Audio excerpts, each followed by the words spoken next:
नमस्कार मित्रों, मैं doctor Prashant Kumar, assistant professor, department of business administration, government Lohia college Churu की ओर से आप सभी का स्वागत करता हूं।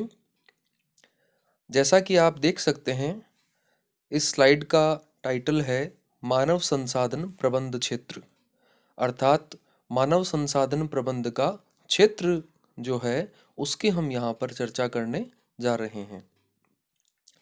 मानव संसाधन प्रबंध या जिसे हम ह्यूमन रिसोर्स मैनेजमेंट के नाम से जानते हैं, यह वह प्रबंध होता है जिसमें कि मानवीय संसाधनों का प्रबंध किया जाता है।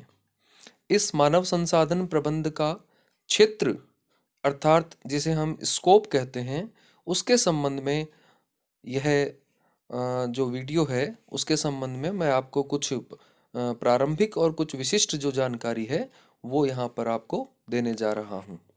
तो हम इस वीडियो में मानव संसाधन प्रबंध के क्षेत्र या जिसे scope of human resource management कहते हैं उसकी हम यहाँ पर चर्चा करेंगे।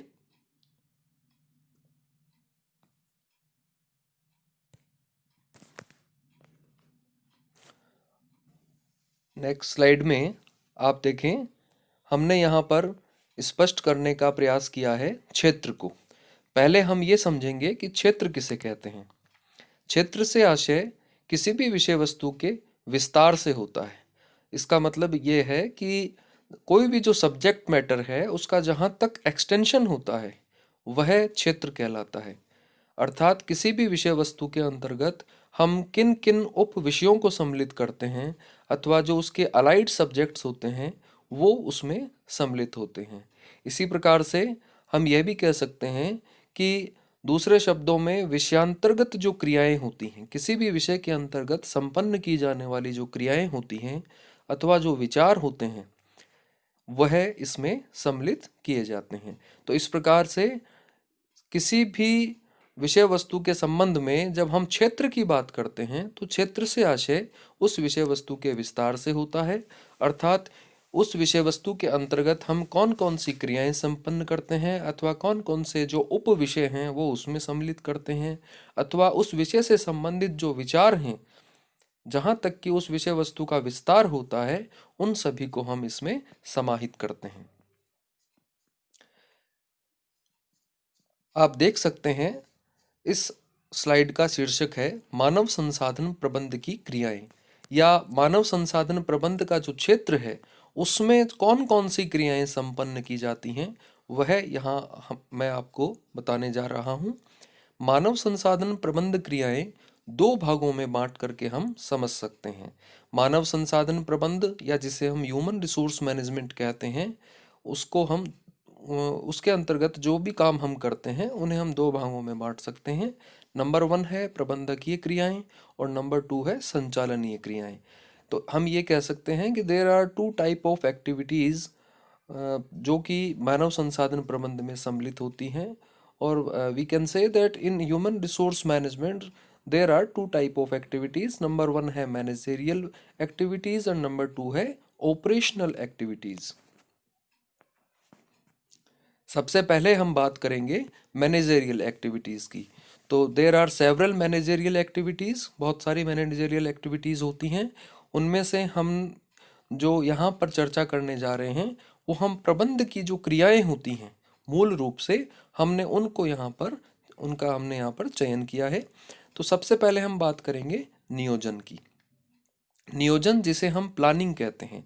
तो प्लानिंग का क्या अर्थ है या प्लानिंग मानव संसाधन प्रबंध के क्षेत्र में किस प्रकार से की जाएगी उसे हम यहाँ पर समझने का प्रयास करेंगे। इसी प्रकार से संगठन का कार्य, संगठन का मतलब होता है कि जो योजना हमने बनाई है उस योजना को पूरा करने के लिए हमें किन किन लोगों की आवश्यकता होगी या कितने लोगों की आवश्यकता होगी और उनसे हम फिर किस प्रकार से अपना वह जो योजना हमने निर्धारित की है उसे पूरा करने का समन्वित प्रयास करेंगे। इसी प्रकार से मैनेजेरियल एक्टिविटीज़ में निर्देशन भी सम्मिलित है। निर्देशन का तात्पर्य होता है कि किसी भी लक्ष्य अथवा उद्देश्य को पूरा करने के लिए जो क्रियाएं संपन्न की जाती हैं उन्हें एक निर्देशित रूप में जब किया जाता है तो वह कार्य सफलतापूर्वक पूरा हो जाता है। तो प्रबंधकीय क्रियाओं में निर्देशन की क्रिया भी महत्वपूर्ण है, और इसी प्रकार से इसी क्रम में नियंत्रण होता है। नियंत्रण का मतलब कंट्रोल है। मूल रूप से प्रबंधकीय क्रियाओं में नियंत्रण का जो कार्य है वह अंतिम पायदान माना जाता है। अर्थात जब हम कोई कार्य करते हैं तो उसको एक दिशा देने के लिए हम नियोजन करते हैं, संगठन करते हैं, निर्देशन करते हैं, और अंत में जब हम उसका नियंत्रण करते हैं अर्थात हम कंट्रोल का काम करते हैं, उसमें हम लक्ष्यों की वास्तविक जो हमारे परिणाम होते हैं उनसे तुलना करते हैं, और हम ये देखते हैं कि क्या वास्तविक हमारे जो परिणाम हैं वो हमारे लक्ष्यों के अनुरूप अथवा उद्देश्यों के अनुरूप हैं अथवा नहीं हैं।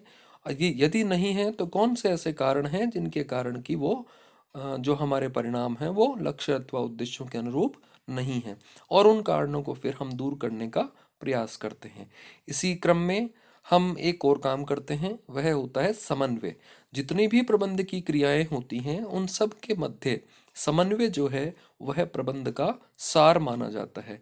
तो in this way we can say that the essence of management is coordination.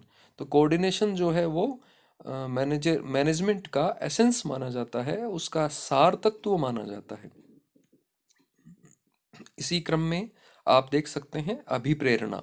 अभिप्रेरणा का मतलब होता है मोटिवेशन, या जिसको कि हम ये कह सकते हैं प्रभावित करने की क्षमता।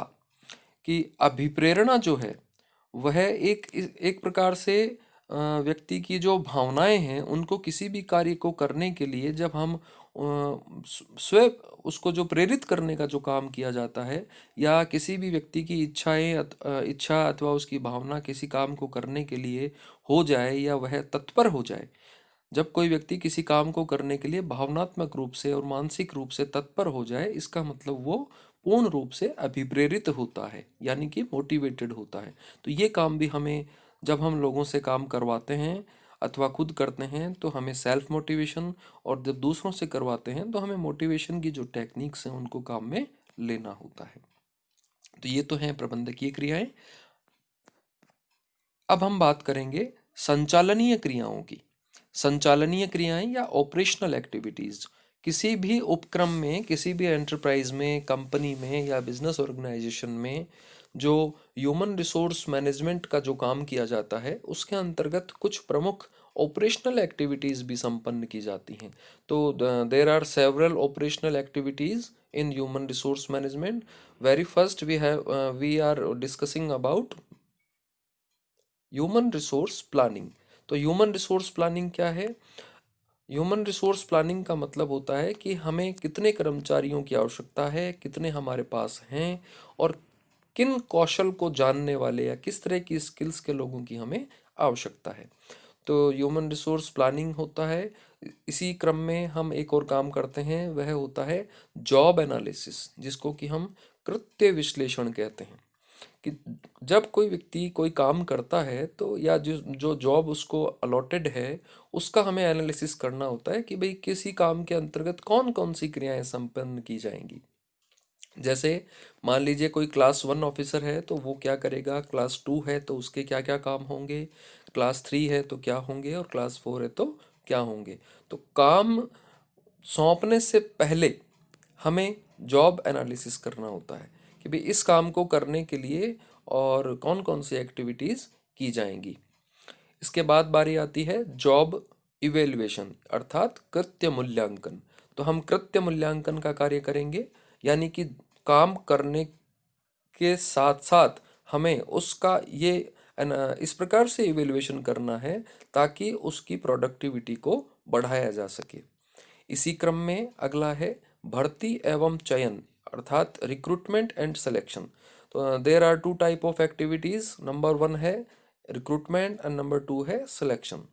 सो इन इन रिक्रूटमेंट हम क्या करते हैं, इन रिक्रूटमेंट के अंतर्गत हम जो किसी पद पर काम करने के इच्छुक व्यक्ति हैं या अभ्यर्थी हैं, हम उन्हें उस पद अथवा उस काम को करने के लिए जो अ, आवेदन करना है या एप्लीकेशन देना है, वह काम हम उसमें भर्ती में उनसे करवाते हैं। तो भर्ती का मतलब है कि जो किसी पद पर अथवा किसी काम को करने के इच्छुक व्यक्ति हैं वो उस पद के लिए आवेदन करें। यह एक प्रक्रिया होती है और इस प्रक्रिया की जो अंतिम कड़ी होती है उसे हम चयन कहते हैं। तो भर्ती करने का मतलब तो केवल आवेदन करने तक सीमित है और उसके बाद फिर आगे का काम स्टार्ट होता है जिसे हम सिलेक्शन प्रोसेस कहते हैं। तो हम ये कह सकते हैं कि there is a small difference between recruitment and selection. Recruitment जो है वो आप केवल अप्लाई करने तक सीमित होता है, आपने अप्लाई किया, एंड देन सिलेक्शन प्रोसेस है वो डिफरेंट होती है। इसके बाद हम बात करते हैं पद स्थापन, जिसे कि हम प्लेसमेंट कहते हैं। तो जब हमने किसी कर्मचारी का चयन कर लिया है तो उसके बाद हमें उसको अपॉइंटमेंट देना होता है, इसे ही हम प्लेसमेंट कहते हैं कि भाई वो व्यक्ति जो है उसे कहाँ अपॉइंटमेंट देना है। मान लीजिए किसी कंपनी की ब्रांचेज या किसी बैंक की ब्रांचेज पूरे हिंदुस्तान में है, तो उसका प्लेसमेंट कहाँ होगा, किसी बड़े शहर में होगा या किसी रूरल एरिया की किसी ब्रांच में होगा, तो वो प्लेसमेंट होता है। या कंपनी का मामला है तो कंपनी के हेड ऑफिस में होगा या ब्रांचेज में होगा, या उनका जो कोई अलग से उन्होंने मान लीजिए कोई किसी दूसरे देश में उन्होंने अपना कोई ऑफिस बना रखा है तो वहाँ होगा। इसके बाद बारी आती है परफॉर्मेंस अप्रेजल, या जिसको हम निष्पादन मूल्यांकन कहते हैं। हम कर्मचारियों को जब काम सौंप देते हैं तो उसके बाद हमें उनकी परफॉर्मेंस का भी हमें मूल्यांकन करना होता है। हम ये देखते हैं कि जो काम हमने उन कर्मचारियों को सौंपा था या अलॉट किया था, क्या उन्होंने उसे अच्छे तरीके से किया है, या जिसको हम कहते हैं कार्यकुशलता पूर्वक किया है या नहीं किया है। तो परफॉर्मेंस जो इवेल्युएशन है या परफॉर्मेंस अप्रेजल का काम है, यह आमतौर पर हर संस्था में साल भर में जो काम होते हैं उसके साथ साथ भी होता रहता है। और बेसिकली यदि इसको देखा जाए तो इसका एक सिस्टम ये होता है कि साल भर में जो आपने काम किए उनका फिर परफॉर्मेंस अप्रेजल किया जाता है कि भाई साल भर में आपने जो काम किए उनमें आपकी परफॉर्मेंस कैसी रही, आपने कितना काम किया, कैसे किया, और उससे उपक्रम अथवा संस्था को कितना लाभ मिला, उसके आधार पर आपकी परफॉर्मेंस जो है वो इवेलुएट की जाती है। उसमें बहुत सारी चीज़ें देखी जाती हैं। उसमें ये भी देखा जाता है आपने काम समय पर किया अथवा नहीं किया, आपके काम करने से संस्था को लाभ हुआ अथवा नहीं हुआ, आपका साथ काम करने वाले लोगों के साथ व्यवहार कैसा था, आपकी काम में रुचि थी अथवा नहीं थी, और इसी प्रकार से और बहुत सारी बातें होती हैं जिनका की और अप्रेजल किया जाता है। नेक्स्ट है ट्रेनिंग एंड डेवलपमेंट। हर ऑर्गेनाइजेशन में जो कर्मचारी काम करते हैं उन्हें टाइम टू टाइम ट्रेनिंग देनी होती है, क्योंकि बहुत सारी चीज़ें समय के अनुसार, परिस्थितियों के अनुसार या बाजार की जो गतिविधियां हैं उनके अनुसार बदल जाती हैं। तो उसके लिए हमें उनको टाइम टू टाइम ट्रेनिंग देनी होती है, और मैनेजरियल डेवलपमेंट एक्टिविटीज़ होती हैं वो भी हमें टाइम टू टाइम करनी होती हैं। इसी क्रम में है मैनेजरियल रेमुनरेशन या कार्मिक पारिश्रमिक। किसी कर्मचारी को हम मजदूरी देंगे या वेतन देंगे, अथवा मजदूरी और वेतन के साथ कमीशन भी देंगे, या हम उसे कॉन्ट्रैक्ट बेस पे रखेंगे या परमानेंट अपॉइंटमेंट देंगे, या उसका वेतन जो है उसकी क्या व्यवस्था होगी, क्या वेतन के स्लैब्स होंगे, या उसे कंसोलिडेटेड कोई रेमुनरेशन दिया जाएगा जिसको कि हम समेकित पारिश्रमिक कहते हैं, या हम उसे जैसे आजकल जो कंपनियां हैं वो एनुअल पैकेज देती हैं, तो वो क्या पैकेज होगा, उसकी टर्म्स कंडीशंस क्या होंगी, वो इसके अंतर्गत सम्मिलित की जाती हैं। इसी प्रकार से ग्रीवांस हैंडलिंग सिस्टम है जिसे हम परिवेदना निवारण व्यवस्था कहते हैं। कोई भी कर्मचारी जो किसी संगठन में काम करता है उसको काम के दौरान या काम से संबंधित, या जो सहकर्मी हैं साथ काम करने वाले हैं उनसे संबंधित, या उस कंपनी की नीतियों से संबंधित या व्यवस्थाओं से संबंधित कोई भी व्यक्तिगत अथवा जो शिकायत जिसे हम कहते हैं या कोई समस्या जिसे हम कहते हैं वो हो सकती है। तो ऐसी स्थिति में उसका समाधान कैसे होगा, उस कमी को कैसे दूर किया जाएगा, उसके लिए हर ऑर्गेनाइजेशन में ह्यूमन रिसोर्स मैनेजमेंट के पर्सपेक्टिव से यदि हम देखें तो एक परिवेदना निवारण व्यवस्था होती है। ग्रीवांस हैंडलिंग सिस्टम इसे कहते हैं। कर्मचारी अपनी शिकायत लिख करके प्रस्तुत करता है अथवा अपनी जो समस्या है उसे लिख करके अपने जो सीनियर प्रोफेशनल्स होते हैं उनको प्रस्तुत करता है, और फिर उसको उसका टाइम टू टाइम कैसे उसको उस प्रॉब्लम को उसका सॉल्यूशन करना है, उसकी एक व्यवस्था निश्चित होती है। इसी क्रम में हम बात करते हैं कर्मचारी कल्याण, या जिसे हम एम्प्लॉय वेलफेयर कहते हैं। ये एक्टिविटीज़ या ये जो व्यवस्थाएं हैं वो भी ह्यूमन रिसोर्स मैनेजमेंट के स्कोप में सम्मिलित करते हैं। तो इन जो इकोनॉमिक सॉरी एम्प्लॉय जो वेलफेयर है उसमें क्या है, एम्प्लॉय वेलफेयर में कर्मचारी के कल्याण से संबंधित सुविधाएं हैं, जैसे मेडिकल सुविधाएं हैं, या मान लीजिए कोई महिला कर्मचारी है तो उसके बच्चों के लिए एक अलग से जिसको हम क्रैच कहते हैं, या क्रैचेस की व्यवस्था हो, बच्चों के खेलने के लिए खिलौने हो। इस प्रकार की व्यवस्थाएं भी आजकल कंपनियां करती हैं या उनको करना होता है। ये कर्मचारी कल्याण या जो एम्प्लॉय वेलफेयर है वो एक्टिविटीज़ मानी जाती हैं। जैसे साल में मान लीजिए कर्मचारियों को कंपनी की ओर से एक टूरिज्म पर्पस से और घूमने का कोई मान लीजिए कोई प्लान दिया जाता है, कोई ऑफर दिया जाता है, वो भी एम्प्लॉय वेलफेयर में सम्मिलित किया जाता है। इसी क्रम में नेक्स्ट है औद्योगिक संबंध। औद्योगिक संबंध या इंडस्ट्रियल रिलेशंस, तो ये क्या है, ये श्रमिक संबंध कहलाते हैं, श्रमिकों के और कर्मचारियों, जिसको हम कर्मचारी अथवा श्रमिक कह सकते हैं। तो श्रमिक या कर्मचारी और उनके मालिकों के साथ या जो संस्था के संचालक हैं उनके साथ कैसे संबंध हैं, इसी प्रकार से उनके आपस में कैसे संबंध हैं, और ऑर्गेनाइजेशंस के कैसे रिलेशंस हैं आपस में, ये इंडस्ट्रियल रिलेशंस कहलाते हैं। और नेक्स्ट है सामूहिक सौदेबाजी, कलेक्टिव बार्गेनिंग। कर्मचारी या श्रमिक जो हैं वो कलेक्टिव बार्गेनिंग भी करते हैं। आमतौर पर उन मुद्दों के या उन विषयों के संबंध में कलेक्टिव बार्गेनिंग की जाती है, जैसे वेतन बढ़वाना हो या मजदूरी बढ़वानी हो, या काम के दौरान कोई बहुत बड़ी समस्याएं आ रही हों, उस स्थिति में नेगोशिएशन की आवश्यकता हो संस्था के उच्च प्रबंध के साथ, तो वहाँ कलेक्टिव बार्गेनिंग की जाती है। और इसी क्रम में कुछ और प्रमुख बिंदु हैं, जैसे अनुशासन व्यवस्था है, सामाजिक सुरक्षा है, कर्मचारियों का स्वास्थ्य और उनकी जो सेफ्टी पर्पज है वो भी इसमें सम्मिलित करते हैं। कर्मचारियों से संबंधित जो श्रम कानून बने हुए हैं हमारे देश में, जैसे मान लीजिए हम यदि भारत की बात करें तो जैसे कारखाना अधिनियम है, श्रम संघ अधिनियम है, मजदूरी भुगतान अधिनियम है, न्यूनतम मजदूरी अधिनियम है, औद्योगिक विवाद निवारण अधिनियम है, तो ये भी इसके स्कोप में शामिल किए जाते हैं। इसी प्रकार से एम्प्लॉय रिसर्च, तो कर्मचारियों से संबंधित रिसर्च का काम भी कंपनियां या ऑर्गेनाइजेशंस करते हैं।